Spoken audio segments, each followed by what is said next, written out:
اب ہم افغانستان کی صورتحال کے حوالے سے بات بھی کریں گے۔ افغانستان میں دن بدن جو صورتحال چینج ہوتی چلی جا رہی ہے، اس حوالے سے کابل سے ہماری جو ایئر کی خصوصی ٹیم ہے وہ بھی ہمیں آگاہ کری ہے، لمحہ بلمحہ آگاہ کری ہے۔ ابھی سچویشن یہ ہے کہ بگرام ایئر بیس کا کنٹرول بھی 20 برس کے بعد آلموسٹ آفٹر 20 ایئرز جی بالکل طالبان کے حوالے کر دیا گیا ہے۔ ترکی نے افغانستان سے اپنے مکمل انخلاء کا اعلان کیا ہے۔ کابل میں بھی صورتحال نارمل ہونے کے بعد مارکیٹوں میں خواتین اور بچوں کا رش دیکھا جا رہا ہے۔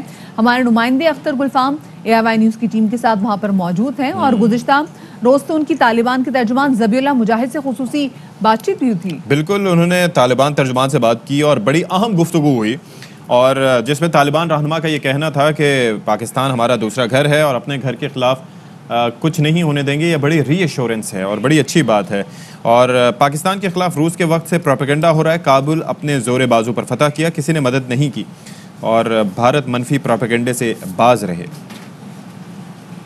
همداراز هند د کشمیر په مسئله کې باید خپل رول مثبت مقبوضہ کشمیر پر بھارت کو اپنا رویہ مثبت کرنا ہوگا اور کشمیریوں کو حق خود ارادیت دینا چاہیے۔ افغان عوام کشمیریوں کے ساتھ شانہ بشانہ کھڑی ہے۔ خواہش ہے کہ بھارت افغان عوام کے مفادات کے مطابق اپنی پالیسی وضع کریں۔ د پاکستان او هندوستان ترمنځ کوم ستونزې دي د موږ د غم په پاکستان اور انڈیا کو چاہیے کہ وہ بھی آپسی مسائل کو حل کریں، کیونکہ دونوں پڑوسی ممالک ہیں اور دونوں کے ایک دوسرے سے مفادات وابستہ ہیں۔ دوسری جانب افغانستان کی صورتحال پر چین اور روس کے صدور میں رابطہ ہوا ہے۔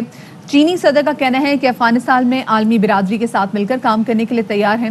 روسی صدر کا کہنا تھا کہ افغانستان کی صورتحال پر کڑی نظر رکھی ہوئی ہے۔ جرمن چانسلر اینگلا مرکل کا کہنا ہے کہ افغان عوام کے مفاد تک طالبان سے بات چیت جاری رکھنا ہوگی، طالبان سے کوئی غیر مشروط معاہدہ نہیں ہونا چاہیے۔ ساتھ ہی ساتھ برطانیہ کی طالبان کو منجمد اثاث سے بحال کرنے کی مشروط پیشکش۔ وزیر اعظم بورس جانسن کہتے ہیں کہ طالبان ہمارے مطالبات مانیں، لڑکیوں کو تعلیم کی اجازت دیں، اپنی سرزمین سے دہشت گردی کی روک تھام کو یقینی بنائیں، لاکھوں ڈالر کی منجمد رقم تک رسائی دے دی جائے گی۔ تو اس پر ہم اب مزید بات کر لیتے ہیں۔ جس طرح سے ہم نے آپ کو بتایا کہ ہماری رپورٹنگ ٹیم جو ہے وہ افغانستان میں موجود ہے اور اختر گلفام وہاں سے ہمیں تمام تر صورتحال سے باخبر رکھے ہوئے ہیں۔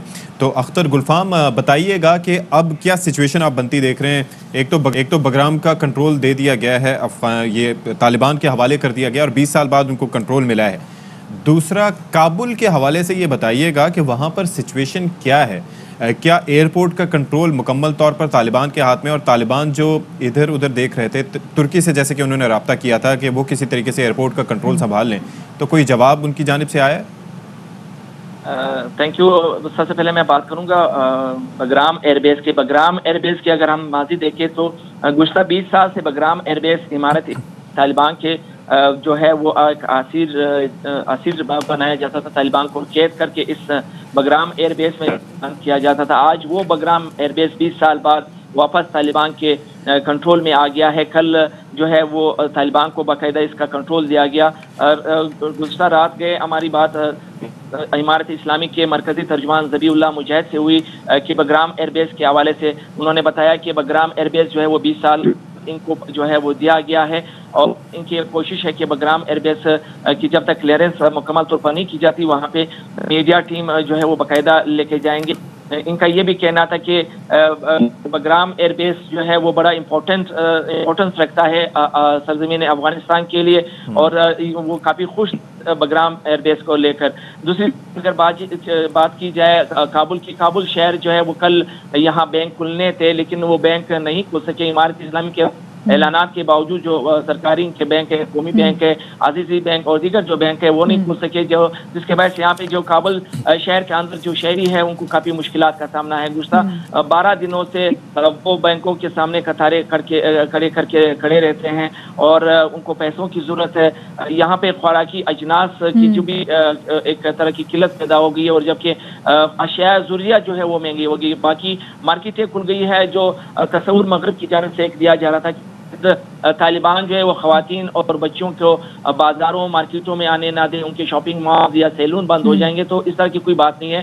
کل ہم نے رپورٹنگ کی ہے شارع 9 جو کابل کا ایک اہم اور مرکزی جو شاپنگ مال جہاں پہ ہوتے ہیں، تو شارع 9 میں خواتین بالکل جو ہے شاپنگ میں مشغول تھے، وہ بالکل جو ایک شرعی پردہ ہے اس کے مطابق، بلکہ بعض خواتین تو ہم نے ایسے بھی دیکھے کہ جنہوں نے دوپٹے بھی نہیں اوڑھے تھے، لیکن اس کے باوجود جو ہے ان کو کچھ نہیں کہا جا رہا ہے۔ بالکل آزادانہ طور پہ جو ہے وہ خواتین نہ صرف شاپنگ مالز میں آ رہی ہے بلکہ مارکیٹوں میں بھی دیکھے کہ وہ خواتین گھریلو خرید و فروخت میں مصروف خرید رہی، پھل خرید رہے تھے۔ تو وہ جو ایک نیریٹو دیا جا رہا تھا کہ شاید طالبان کی جو 20 سال پہلے کی حکومت تھی شاید وہ اس طرح ہو کہ خواتین کو مارکیٹوں میں نہ چھوڑو، پھر وہی حساب۔ اس طرح اس دفعہ جو ہے وہ طالبان بالکل ڈیفرنٹ ہے، انہوں نے خواتین پہ کوئی بھی پابندی نہیں لگائی ہے۔ صحیح، ٹھیک ہے۔ جیسے ابھی آپ نے کہا کہ سکولز بھی کھل گئے ہیں، مارکیٹس بھی کھل گئی ہیں، کل ہم نے دیکھا کہ بچے اور خواتین بھی جو تھے انہوں نے مارکیٹوں کا رخ بھی کیا تھا، لیکن ساتھ میں آپ یہ بھی بتا رہے ہیں کہ بینکس یہاں پہ بند ہیں، لوگ جو ہے لوگوں کی قطاریں بینکس کے باہر کھڑی ہوتی ہیں، اشیاء خورنوش یہاں پہ مہنگی ہو گئی ہیں۔ تو یہ بتائیں کہ یہ تو پھر بہت بڑا چیلنج بن سکتا ہے طالبان کی حکومت کے لیے اگر یہ تمام چیزیں ان کو کیٹر نہ کیا گیا؟ بالکل، یہ سوال کل انٹرویو کے دوران مرکزی ترجمان امارت اسلامی ذبی اللہ مجاہد سے بھی میں نے کی تھی۔ انہوں نے کہا کہ انشاءاللہ 1-2 دن تک یہ سارا مسئلہ جو ہے وہ حل کر دیا جائے گا۔ کچھ ایسے سرکاری جو ان کے بینک کے عملہ ہے کہ تھوڑے ڈرے سمے ہوئے، لیکن وہ طالبان اس بات پہ جو ہے وہ پر امید ہے کہ وہ ان کو واپس لے آئیں گے اور یہ جو بینکنگ ہے وہ دوبارہ شروع ہو جائے گا۔ آج اطلاعات یہی ہے کہ آج جو ہے وہ کابل سمیت پورے ملک کے جو بینک ہے وہ کھل جائیں گے۔ بات کی جائے تعلیمی اداروں کی تو تعلیمی ادارے افغانستان بھر میں کھل گئے ہیں گزشتہ صرف کابل شہر کے جو تعلیمی ادارے ہیں وہ چھٹیوں کے باعث، جو ان کے موسم گرما کی چھٹیاں کے باعث جو ابھی تک کھلے نہیں ہیں، جب جو باقی ملک کے دیگر صوبوں کے جو بچیوں اور بچوں کے جو اسکولیں ہیں وہ باقاعدہ طور پر کھل گئے ہیں۔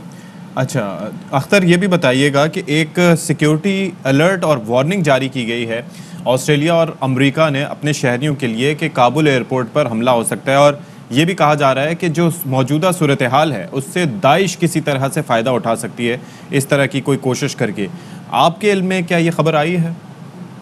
بالکل، جب یہ بات سامنے آئی تو ہم نے یہاں سے ترجمان طالبان سے رابطہ کیا۔ ان کا یہ کہنا تھا کہ داعش یا کسی دوسری دہشت گرد تنظیم کا یہاں پہ سرے سے وجود نہیں، اگر ہو بھی تو وہ مٹھی بھر ہے اور وہ اس طرح کی کارروائی نہیں کر سکتے ہیں۔ بات کی جائے کابل ایئرپورٹ کی تو کابل ایئرپورٹ میں آج بھی لوگوں کا جو ہے وہ تانتا باندھا ہوا ہے، آج بھی لوگوں کا رش ہے، آج بھی جو لوگ ہیں وہ کافی بڑی تعداد میں ایئرپورٹ کی طرف بڑھ رہے ہیں۔ میں آپ کو بتاتا چلوں کہ کابل، اور میں نے آپ سے سوال اس سے پہلے پوچھا تھا کہ ترکی سے رابطہ کیا گیا ہے کہ کسی طریقے سے کنٹرول سنبھالیں کابل ایئرپورٹ کا، کیونکہ ٹیکنیکل ایسپیکٹ ایسے ہیں، کمپلیکس بڑی سچویشن ہے وہاں پر، ہر چیز کو ڈیل کرنے کے لیے آبویسلی طالبان کے پاس اس وقت از خود ایکسپرٹیز نہیں ہے، تو وہ ادھر ادھر دیکھ رہے ہیں۔ تو کیا ترکی نے کوئی جواب دیا ان کی اس خواہش کا؟ تو ترکی کی جانب سے بالکل ان کی اس خواہش کا کوئی جواب نہیں آیا ہے۔ وزارت خارجہ ترکی کے جو ہے انہوں نے کل باقاعدہ اعلان کیا تھا کہ ان کا انخلاء جو ہے وہ افغانستان سے مکمل ہو چکا ہے۔ تو ترکی جو ہے وہ آلریڈی یہاں سے چلا گیا ہے۔ نیٹو افواج کی پہلی وہ ملک ہے جو سب سے پہلے جو ہے وہ یہاں سے انخلاء مکمل کر کے جا چکی ہے۔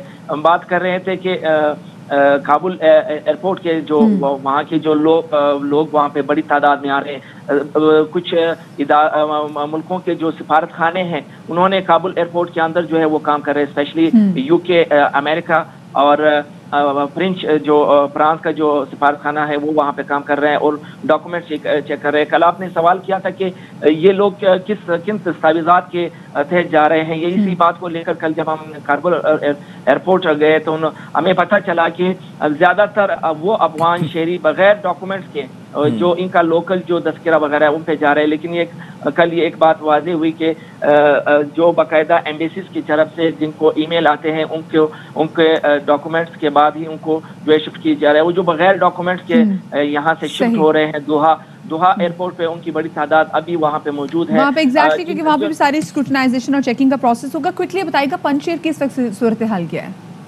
دیکھیں، امارت اسلامی کا ایک وقت جس کی قیادت مولانا نور الدین ترابی جو سابق طالبان دور حکومت کے قانون و انصاف کے وزیر رہے ہیں، جبکہ دوحہ مذاکراتی کمیٹی کے ممبر مولانا امیر خان متقی اور جب کہ ملا حسینی کی قیادت میں کل ایک وقت پنجشیر گیا ہے، وہاں صبح پروان کے دارالحکومت چارگر گئے ہیں اور وہاں پنجشیر کے جو رہنما ہے احمد مسعود، ان کے ایک وقت سے انہوں نے ملاقات کی جس کی قیادت جو ہے بصیر سالنگئی کر رہے تھے. وفد میں طالبان کی جانب سے 6 رکنی وفد تھا، جبکہ احمد مسعود جو پنجشیر کے رہنما ہیں ان کے وفد کے تعداد جو ہے وہ 12 تھی. ان دونوں فریقین نے ایک دوسرے کے پوزیشنوں پر عملے نہ کرنے اور اگلا میٹنگ بھی اور ان کا جو پنجشیر کا جو مسئلہ ہے وہ بات چیت حل کے ذریعے حل کرنے کی بھی ایک دوسرے کو یقین دہانی کرائی.